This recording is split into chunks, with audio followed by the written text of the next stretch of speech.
So, a few weeks ago we started a new series called Uprising, where we're talking about Jesus came to earth to create an uprising. It wasn't just cultural, it was also spiritual, and it includes even us today. So all of these years later, after Jesus came to earth, lived the perfect life, died on the cross, rose again, and then ascended to heaven to be with his Father and in glory, he has made a difference in our lives. Has he made a difference in your life today? Amen.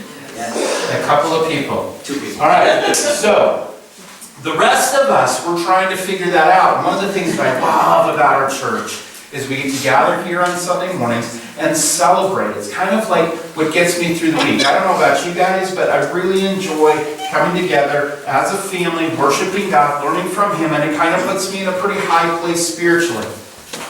Does it do that for anybody else? A few of you. Okay, well, we've gone from 2 to a few, so we're making good progress here. But have you ever noticed, we sometimes live and long for those moments of spiritual ups. When everything seems to be going really good and you feel very connected to God, and maybe that's on Sunday morning, from Sunday morning to Sunday morning to Sunday morning. I hope that that's true. But also, throughout the week, you might encounter, maybe you've gone to a conference, maybe you had a friend kind of speak into your life, maybe you've listened to a song in the radio, and it's just really put you on kind of this mountaintop place with Jesus, and you're like, man, that is so cool. And then what happens? Right? Like it seems like we can't stay on those high places, on those mountaintop experiences throughout the week. It seems like it's a natural kind of slide down. So, today, we're going to take a look at why can't we stay on the mountaintops? Why can't we live at those spiritual peaks that we all long for so much? And what God's trying to share with us. So, let me share something with you as we kind of start this as a premise for today. Living out of the uprising, that gospel change that Jesus has made on earth and made in our hearts when we follow Him, and He's making on the world. That's the gospel uprising that's happening, okay? Living out of that uprising isn't always going to be glamorous. Boo.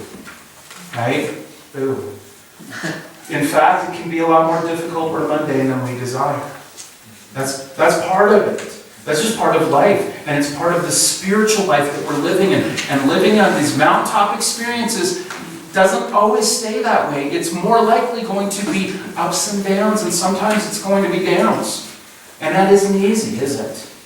But that's okay, because Jesus kind of gives us some lessons to learn about and some reasons behind it that we're going to look at in Mark chapter 9. We're going to start in verse 2 and go through verse 10. So if you've got your Bibles, go ahead and open. If you're not sure where Mark is, we've got a little graphic up here that kind of shows you the Old Testament's got a lot of books in it. The New Testament doesn't have as many, but the New Testament was written from the time that Jesus was alive. It started right after He was ascended into heaven, and there's all kinds of letters and things there, but Mark was one of the ones that was nearly an eyewitness to these events, and he writes this stuff down. He shows Jesus as a man of action, and that's kind of where we're walking through. The first 4 books, Matthew, Mark, Luke, and John, are all kind of these testaments to what Jesus was doing in His life. Mark used a lot of eyewitnesses, and most likely Peter, as he wrote his book. So Mark chapter 9, Mark says, in verse 2, after 6 days, Jesus took Peter, James, and John with Him and led them up to a high mountain.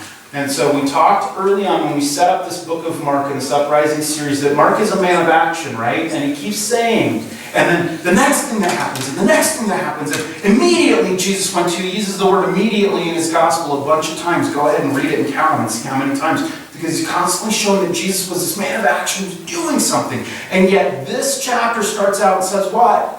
Immediately Jesus took the guys up on the mountain. No, that's not what it says, is it? 6 days later. So he's shifted gears here a little bit. He's like, after a pause in time, then Jesus gathered these guys and He went up on the mountain. Peter, James, and John were kind of the inner circle, Jesus' most close and trusted disciples out of all of them. There was one for sure He couldn't trust at all, right? But He still included them in a lot of stuff. But when it came to these intimate moments, Peter, James, and John were the 3 disciples that got to see Jesus in a totally different way than the rest. A lot of the stuff that happened, Jesus invited them in because they were close and present in these major events, and they were in his inner circle. And he led them up to a high mountain where they were all alone. Now Luke tells us the reason that they were going on this high mountain experience was not just because they were all adventurers. Although, could you imagine ziplining with Jesus? That'd be kind of cool, right? You might not even need a zip line. You'd probably just, be like those guys in those parachute suits that jump and fly. If he can walk on water, why not? He can fly. Yeah. So he goes up on, what Luke tells us is that they're going up on the mountain to pray together. Jesus often would pull out from the masses and he would go to be alone to these solitary places. This experience is going to change a little bit, but the other thing that Luke tells us about this is that Peter, James, and John were exhausted by the time they got there because it was a pretty extreme mountain hike. Anybody done the incline recently? Anybody ever done the incline? All right, a few of you, yeah. How did you feel when you got to the top? Dead, exactly. Some of you young people maybe are like, oh, it was great, let's do it again. But, once you've kind of hit my age group, like, Jack loves to do the incline. I'm like, Does he? go ahead.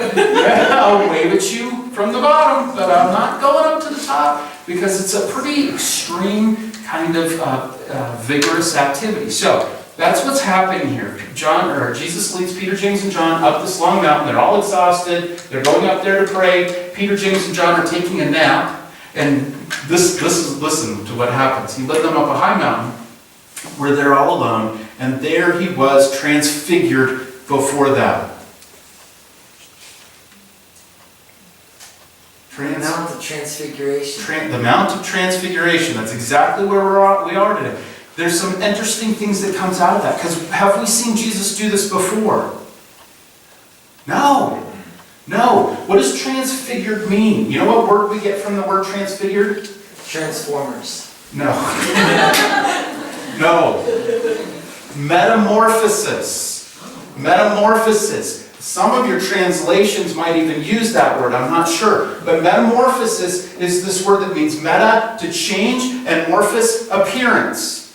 To change appearance. So a lot of times we think about butterflies and metamorphosis, right? Some of you biologists might think more cell changes and division. I have no idea because that's completely out of my league. But anything that changes appearances from one thing to another, that's what metamorphosis is. That's the transfiguration. So Jesus is standing on this mountain with Peter, James, and John, and he completely changes while he's there. We're getting a glimpse into his pre-existent glory that, remember, he left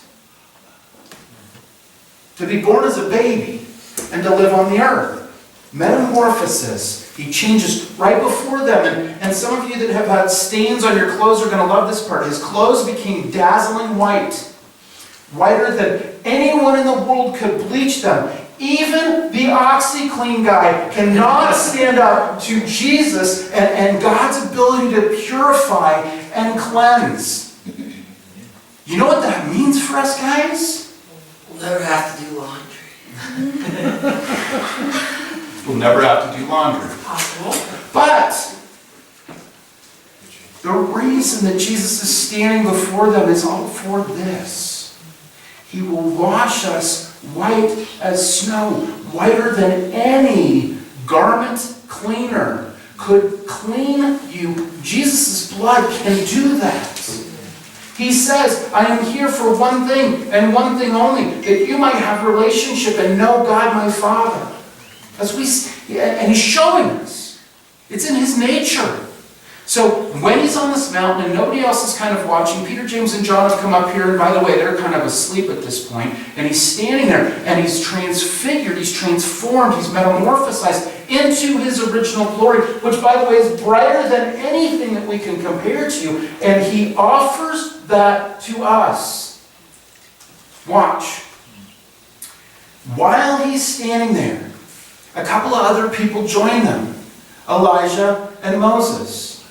And there appeared, it says in verse 4, before them, Elijah and Moses, who were talking with Jesus. Now this is a really interesting point. Have you considered, those of you that have read this before, why Moses and why Elijah?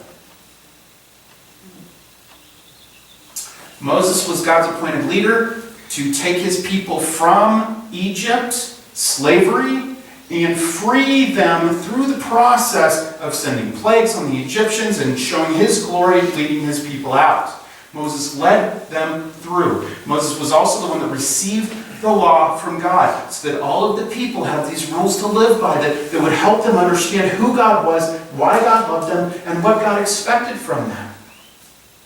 That's Moses' job, to lead people out of slavery and to reveal God to them. Elijah, his job was to get words from God and share them with people. So Moses is representing the law. Elijah is representing all of those prophets. Remember that long list of people that we showed, or books of the Bible that we showed? A lot of those books are written by prophets, spokespeople for God. Imagine like God's press secretary that gets all of the answers right. Okay? That's what these prophets did. They revealed God's words to people. They would encourage them when they needed to be encouraged. They admonished them when they needed to be admonished. So Jesus is standing in glory before Elijah and Moses, and they're representing all of the Old Testament stuff. You know why that's important? Because God's saying all of those Old Testament books matter to me. And Jesus is in fulfillment of all of them. He came to fulfill the law and the prophets. All of the prophecy that came before. Jesus is standing there with Elijah and with Moses saying, I am the fulfillment of all that God meant from the very beginning in glory. And they were talking about the Broncos. Pretty sure. Okay, maybe not. Maybe not. We don't know what they're talking about. We don't know what they're talking about. But I'll bet they're talking about Jesus leading an exodus. I bet they're talking about Jesus fulfilling all of this stuff. And I bet they're talking about what he's about to do, because we're leading up to him going to Jerusalem, to his death. And heaven is watching this. Because God's plan from before there was time all along was to redeem mankind. And here we have Jesus standing right at the epicenter of all that's about to happen. And I bet you Elijah's, it's kind of Moses and Elijah today. Elijah and Moses were talking about, man, this is so cool. This is so cool. You know what you're about. And they're probably encouraging Jesus a little bit because he knew that it wasn't going to be easy. And he's standing in glory at this point, right? Looking down the valley at what's about to happen in the future, about what's about to happen. And so I'm sure they're like, you've got this. You're doing great. Like, this is all God's plan. Father's plan. This is so cool. And so they're standing there and talking with Jesus. Now, about this time, we think Peter wakes up. Hello, Peter. Welcome to the party. Peter says to Jesus, Rabbi, teacher, it's good for us to be here. Yeah, it is. I mean, can you imagine? If you're standing someplace with Jesus who completely transforms into his glory, A, that's scary enough and overwhelming. When you are face to face with holiness, look out. And there's Moses and Elijah. I don't know if he knew because they were wearing name tags, or maybe he was friends with them on Facebook, and so he could recognize them from the pictures that he had on Instagram or whatever. But for whatever reason, Peter recognizes that this is a divine and important moment. He says, it's good for us to be here. And he wants it to last. He doesn't want it to end. So he says, let us put up 3 shelters. One for you, one for Moses, and one for Elijah. At least he's not thinking about himself and saying, and one for me. And oh yeah, we should probably make Peter and James one too. Right? At least he's got his eyes clearly on the right things. But it also says, verse 6, he did not know what to say. They were so frightened. Have you ever been woken up out of a dead sleep to something that's a pretty big deal? Like maybe the fire alarm's going on, or maybe there are policemen standing in the backyard with flashlights shining because you accidentally put the wrong button on the alarm when you try to let the dogs out in the middle of the night? Anybody? Nobody? I've done that. It's exciting. Okay? And you kind of wake up and go, what's going on? Has that ever happened? Maybe like a lamp's fallen over in the middle of the night in your house and it wakes you up from a dead sleep, and you're like, this is what's happening to these guys. Now, Mark says that he did not know what to say. They were so frightened. And again, if Peter's helping Mark write this gospel, then Mark's got an inside track as to what's really going on. Peter says, I was so afraid. Mark, write this down. Write this down. I was so afraid. I did not know what to say. We just woken up. Mark's like, that's kind of funny. And every time Peter gets put in a corner, he just rambles. Have you ever noticed? You never know what you're going to get from Peter, so that's kind of funny. So verse 7 says, then a cloud appeared and covered them. And a voice came from the cloud, said, this is my son, whom I love. Listen to him. Now if you're Jewish, and that word cloud is used in any sentence in your life, the first thing that you think of is the cloud.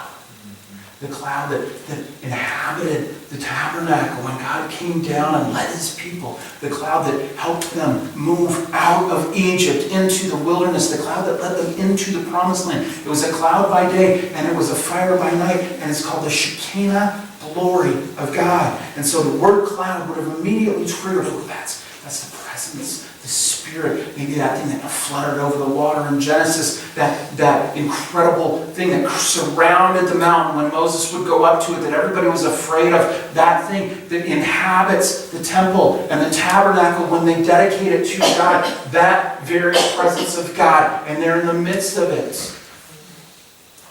And this voice comes out of it and says, my son, this is my son. That voice has happened a couple other times, right? We know at least in when Jesus was baptized. This is my son, my dearly love. And again, my son, this is my son, Peter, James, John, listen to him. Last week or the week before we talked about what we listen for is what we hear. Our disposition determines what we're listening for. I told you about, we bought a Volvo a year and a half ago or so, and there's not a lot of Volvos out on the road because it's just not a big car company.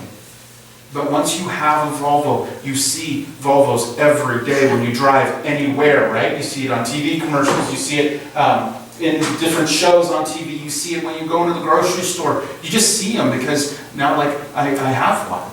I'm in that Volvo Owners Club. We didn't set out to buy them. Anyway, here's the thing that I love about Volvos. There was a commercial years ago that had the Volvo station wagon with next to a Lamborghini. You guys know what Lamborghinis are? Supercars, right? Super fast, super cool, very low to the ground, and it was pulling a U-Haul. Okay, Lamborghini pulling a U-Haul, and they're like, that's what we were after when we created Volvo. I'm like, man, that's cool, right? I just like that. I like to drive fast. Confessional time here. Oh, so you see what, sorry, I had to go back to where we started from. You see things when you're looking for things, when you're part of things, and your disposition determines what you hear from God. Are you attuned to God? Because if you are, you'll hear from God more often. When you are out of tune with God, you hear from him less often. He says, listen, guys. Make sure that your ears are tuned in to what my son is going to tell you. Listen to him. It's a sympathetic thing from God saying, this is important. What he says is important. And Peter, James, and John are the ones that are there listening. He's telling them. And I think they did. I think they listened most of the time pretty well. Suddenly, verse 8 says, when they looked around, they no longer saw anyone with them except Jesus. The cloud lifts, Elijah gone, Moses is gone, nobody knows where they went. They're just all kinds of just gone. And it says, and then they came down the mountain. Verse 9. Now, does it say that Jesus' glory and the metamorphosis, the transfiguration, is still part of him? It doesn't say that.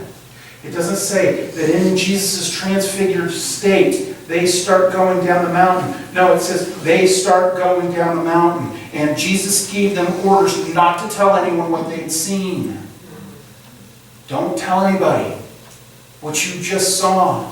You're privileged. You're privy to things that are happening behind the scenes. But isn't it interesting that Jesus wasn't taken up with Elijah and Moses in that cloud at that moment? What would have happened? How do you think? Jesus would have been this great guy. He'd have been a great teacher. He'd have done some miracles. But his job wasn't done yet. Right. He had to go back into the valley. He had to leave the mountaintop. Peter is like, hey, let's build up some houses and let's stay here. It's good for us to be here. And Jesus doesn't say, good idea, Peter, start building. Everything changes. They all disappear. And they turn back towards the valley. And Jesus empties himself of his glory a second time.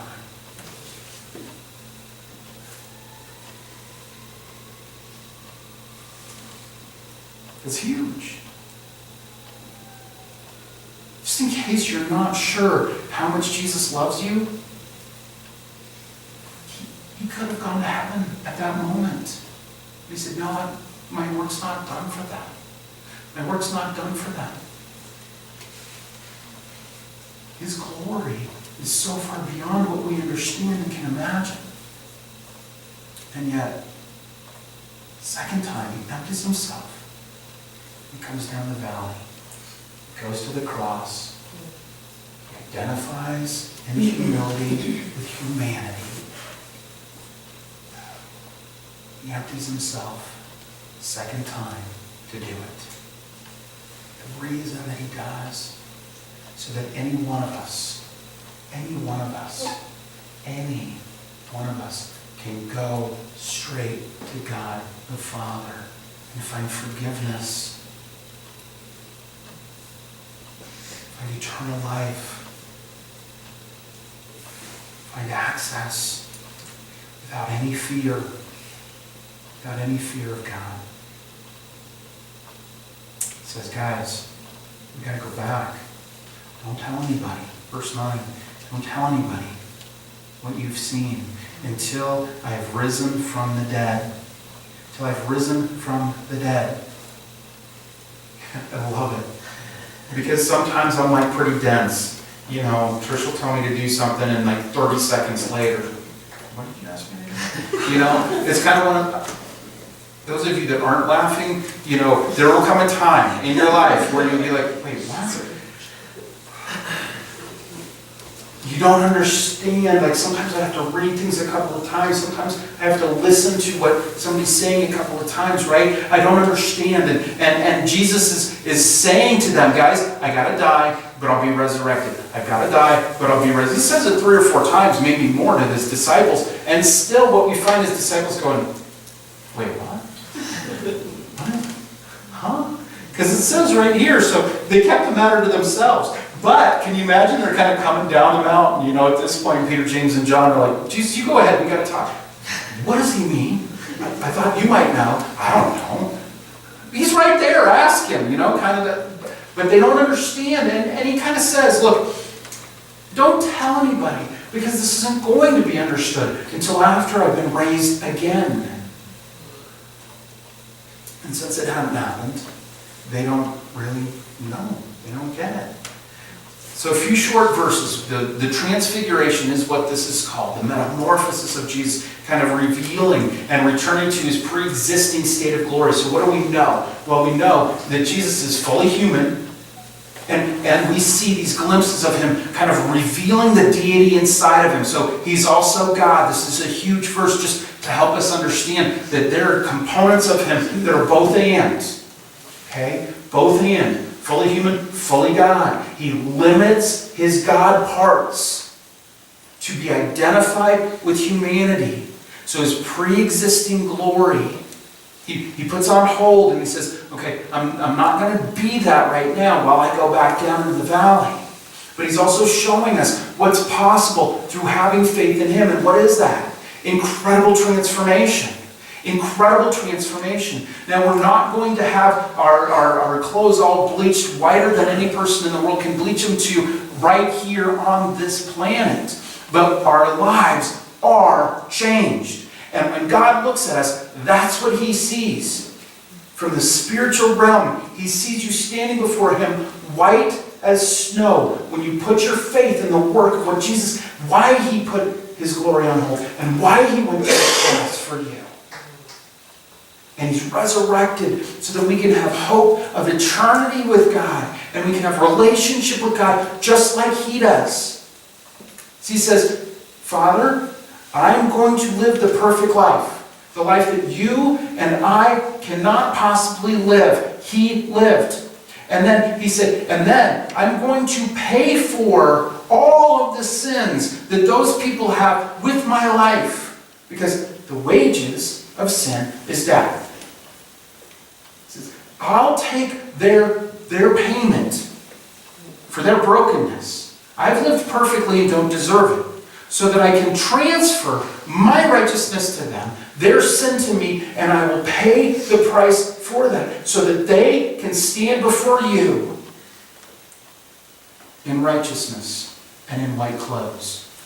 Unblemished, purified, spotless before God. So we don't have to fear anymore. That's the gospel. That's the good news of Jesus. That's I don't have to live a perfect life.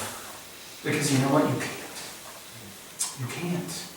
I don't have to be morally perfect. You can't. But he can. And he did. So that you can be righteous before God. That's the uprising that Jesus came to start. And that's what we see him do. He says, I'm going to limit my glory. I'm going to limit my glory. I'm going to walk away from my glory, which I deserve because I am perfect. I am the Son of God. So that they can have that glory too. He came to offer his life in place of ours so that we can follow him with all of our heart, soul, and mind right before the very throne of God and call him Father. Jesus lived to bring the gospel uprising into reality. And now, he says, I'll be back in a little bit, but until then, it's your job. It's your job. Now we bring that gospel uprising into reality. So we know a lot about Jesus from this. No other time do we see him revealing his glory to people the way that he did here. But now he says, I have to go, but when I go, don't worry, because you will do even greater things than I. He passes on his mission to us. So we bring the gospel life into reality. We got some work to do, don't we? So what's one of the biggest obstacles? I told you when we started. We look at these mountaintop experiences just like Peter. We're like, we should stay here for a while. This is a good place to be. And then we look at our lives and go, well, there's two components. There's the mountaintops and there's the valleys. There's the profound and there's the ordinary. And we kind of separate out both of them. So we're living our lives in the ordinary. It's kind of the valley. It's kind of boring. It's kind of mundane. There's not a lot of action, not a lot of good things that are happening there. It's just living life day after day after day. Kind of like Eeyore. Do I sound a little bit like Eeyore? Oh, well, here's another day. And we look to these mountaintop experiences, these moments of particular and exceptional communication with God, or these times when we really see God in a totally different way. And then we go back to our, right? Peter's like, we should build some homes here. Let's camp out for a while. But Jesus says, no, Peter, no, this is good for now. But we need to take this experience back to the valley. So what happens in our mountaintop, our mountain peaks? Good things. We learn incredible things about God there.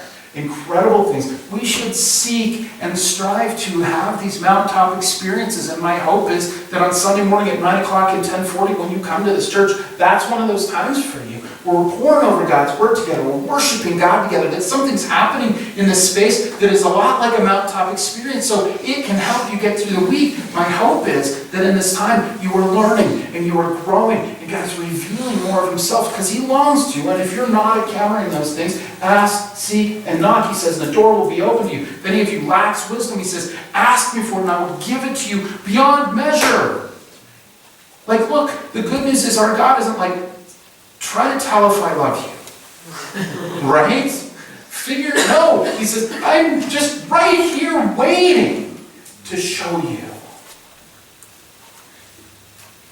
So our mountaintop experiences, man, it allows us to see Him. It gives us more purpose. It gives us a more clear mission. Like, I think Jesus met with Moses and Elijah to kind of get amped up for what was ahead. See, these mountaintop experiences are times of teaching, but they're not always about teaching. They're about making us into something different. They're about changing our character. They're about us encountering God so that we cannot be the same. You know, my prayer for you usually on Sunday mornings is, God, open our hearts, open our minds, open our spirits to you so we cannot remain the same. Because if we encounter the living God and His glory just shines in a little bit, can you be the same? I don't think so. Not unless you're just hard-hearted. Hard-hearted. But Jesus is like, people can't stay here, we gotta go. Because what happens on the mountaintop is useless unless it's taken back to the valley. If Jesus would have left, what would our faith be? He'd have been a great man like Buddha or Gandhi. Somebody to respect, but not a savior. In the valleys, man, why do we live there? The ordinary, the mundane, why do we live there? Because most people live there. Because that's where humanity's found, isn't it? In the valley. That's our mission field. That's where we're called to. That's where, hopefully, all of those experiences that we have with the God on the mountaintop are translated into living differently in the valley. Because in the valley, man, things aren't beautiful. Things aren't poetic. Things are mundane and ordinary and kind of boring sometimes and sometimes painful. And yet, when we bring God's beauty and God's poetry and God's redemption into the valley, amazing things happen. See, on the mountaintops, we see God's glory. But in the valley, we live for God's glory. You see God's glory on the mountaintops. And of course you want to stay there. And someday, when Jesus comes again, it's going to be one big mountaintop experience for eternity. But until then, people are living in the valley, and we have to go into the valley and live for God's glory there. Let's wrap this up. What's the next slide say? We live out the gospel uprising in our lives by being the people that meet with God on the mountaintop, walk away to the valley with everything that He's given us there. Bringing the gospel life into reality. And the valley will be changed because of it. Jesus led the Exodus, just like Moses. He led prisoners and captives and people stuck and stained and destroyed by sin. People that don't have a hope. And you know who those people are? You and me. And He turned His back on His glory to come back down to where we are and offer His life to pay for ours. Offer His life as hope for us. Offer His life that we can be adopted into His family. And then He left. He said, now it's your job. Now it's your job. Are we bringing transformation into the valleys? Are we metamorphing into what Jesus died for us to be. He's showing people God's love and His hope in the valley. Are we finding hope in Christ as we go through the valley? If you're not, that's okay. That's why He's given us His words to study and to learn and to explore and to ask Him questions about and to say, Jesus, search me and know, am I living the mountaintop life in the valley? Am I full of hope in you? And if you're not, ask Him to give you more hope. He's not going to say no. No. It's fun to watch you be hopeless. That's not a loving God's response. Let's pray.